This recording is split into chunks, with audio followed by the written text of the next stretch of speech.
Narito ang 774 balita sa oras na ito.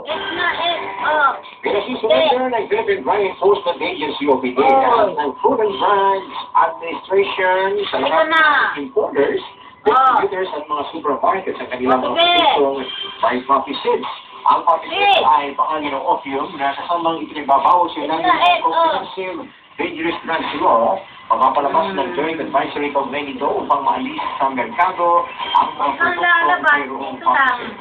Ayon kay PDEA Deputy Director for Operations Carlos Gadapay, ang hakbang ay bahagi ng kampanya ng ahensya na higpitan ang pagpapatupad ng batas dahil kapag hindi mo sumunod sa mga nabanggit sa kanilang advisory, agad-agad magsasagawa ng raid ang PDEA laban sa mga ito. Tumayo nyo ang 774 balita sa oras na ito.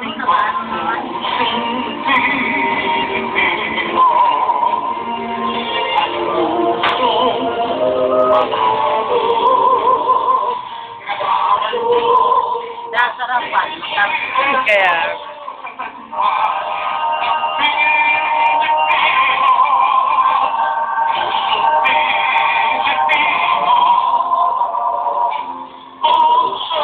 Sana. Ikaw pa nga doon, idala ka nga ng pagkara. Wala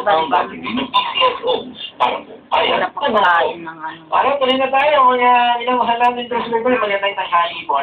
Welcome kayo sa huling oras na bahagi ng Valenzuela. Ito sa mga tagagyan sa lugar ng Rosales, Pangasinan. Hindi naman natin ang happy summer.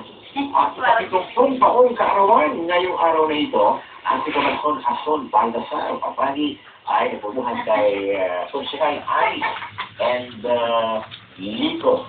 Consigal Caloy, Jean, Seni, and Oscar Salonga, Jean and Aldo. Ang tagal naman, nakamamagda.